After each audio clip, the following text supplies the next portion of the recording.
Olá, este é o canal Espírita, Palavra Amiga Espírita, e eu sou o Rogério.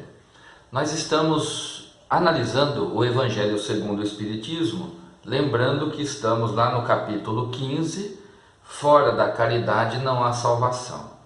Chegamos então, neste encontro, ao último item deste capítulo, que é Instruções dos Espíritos, fora da caridade não há salvação. Aprendemos muito nos nossos encontros anteriores a respeito do entendimento da caridade e do que significa algumas frases que foram criadas e das armadilhas do entendimento e da prática dessas afirmações, como por exemplo, fora da igreja não há salvação, ou fora da verdade não há salvação, onde, fazendo uma análise da compreensão do que elas realmente significam, nós encontramos ali o estímulo à separação de irmãos, ao distanciamento de pessoas que se amam, no caso da sua aplicação. Quando, na verdade, a frase, o ensinamento que agrega e traz todos nós juntos nessa jornada que nós estamos, no aprendizado, na busca do entendimento que nós fazemos parte de uma família universal, fora da caridade não há salvação. E neste item que nós estamos iniciando agora, que é bem curtinho, é um belo ensinamento do Espírito Paulo, que foi Paulo de Tarso, que traz um grande ensinamento para nós aqui.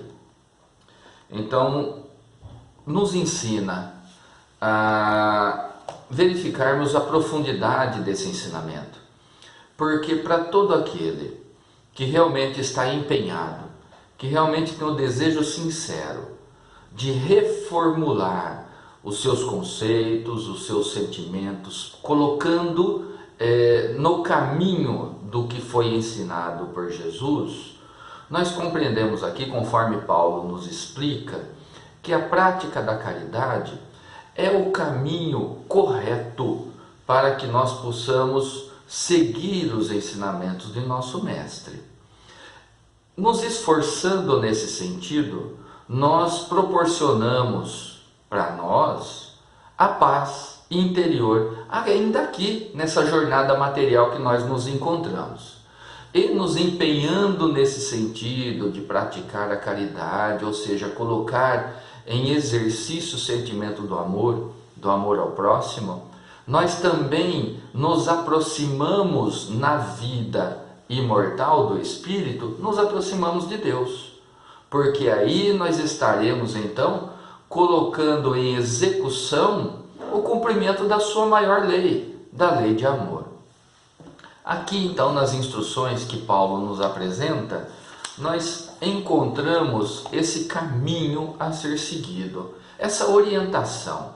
E também nos remete aqui a, observando os ensinamentos de Jesus, nós temos um caminho a ser seguido, como uma estrela que brilha lá no céu, nos aponta, nos mostra onde nós devemos seguir, como seguir até ela, como também citado no Antigo Testamento, a coluna de fogo, onde ali havia Deus para o entendimento dos hebreus, seguia à frente pelo deserto no período noturno, mostrando o caminho que o povo hebreu deveria seguir. De uma maneira simbólica, nós vemos nessa estrela celeste que brilha e mostra o caminho até Jesus, quando ele nasceu na sua manjedoura. E temos aqui a coluna de fogo lá no Antigo Testamento, também mostrando um caminho a ser seguido. Nós vemos então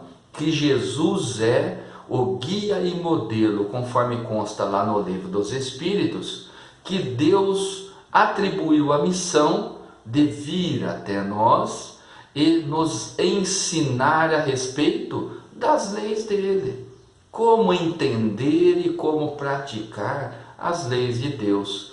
Por quê? Para que nós possamos sair da dor e do sofrimento que os equívocos nos levam ao caminho errado e compreendendo sobre a nossa natureza divina que o caminho a ser seguido é o cumprimento das leis do Pai. Então, dessa maneira, nós temos um norte, nós temos, já sabendo aquilo que Deus espera da gente, que nós tenhamos essa boa vontade no sentido de seguir por esse caminho. Olha que interessante uma outra frase que nós encontramos aqui neste item de análise. Paulo diz assim: para fazer o bem é preciso sempre a ação da vontade. Para fazer o mal, basta frequentemente a inércia e a negligência. E é uma grande realidade. Porque para fazer o bem, como nós estamos ainda nessa jornada de aprendizado, nós precisamos de muita vontade. Vontade para ir contra as nossas más inclinações, nos afastando do homem velho, para a nossa renovação íntima das nossas virtudes. Então é preciso vontade para mudar o nosso comportamento, os nossos conceitos anteriores e colocar em prática aqui aquilo que Jesus nos ensina. Mas para praticar o mal, tirando a questão da ação, da vontade de praticar o mal, basta simplesmente não fazer o bem. Basta simplesmente sermos omissos, basta simplesmente ficarmos quietos, não fazer nada pelos outros. Isso é o contrário do que nós aprendemos aqui nesse capítulo da prática da caridade. Praticar a caridade é fazer o bem ao outro, levar o sentimento do amor ao outro, se colocar no lugar do outro, imaginando o que ele necessita e fazer aquilo que está a nossa condição de fazer para ajudar e levar o alívio àquele que está necessitando de alguma coisa. Ou seja, fazer ao outro o que gostaríamos que nos fosse feito. Olha lá, o ensinamento de nosso Mestre Jesus. Então encerramos esse capítulo com essa instrução que nos foi passada agora de uma grande reflexão. Para fazer o mal, basta não fazer o bem. Precisamos analisar isso, como que está o nosso comportamento, como que nós estamos agindo perante nós mesmos e perante o nosso próximo, os componentes da nossa família, os componentes dos colegas de trabalho, no ambiente de trabalho, no ambiente de lazer, na instituição que nós fazemos parte. E um outro grande ensinamento que Paulo termina aqui e diz assim: todos aqueles que praticam a caridade são os discípulos de Jesus, todos, qualquer seja o culto a que pertençam. Encerrou todo estudo que nós fizemos em análise.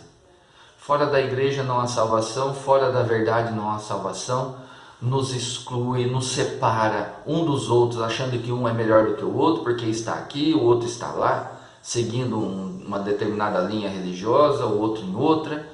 Então, aqui todos nós estamos unidos na prática da caridade, conforme Paulo diz aqui.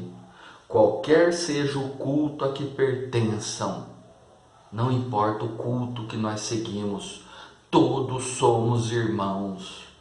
Nós temos o direito à liberdade de escolher o caminho que melhor nós nos sintamos bem nesse caminho, num segmento religioso ou no outro. Não importa o caminho que nós seguimos, o que importa é que todos nós somos irmãos. Fora da caridade não há salvação. Esse é um grande ensinamento que nós temos que manter gravado em nossa mente e em nossa intimidade. E assim seguimos os ensinamentos de Jesus.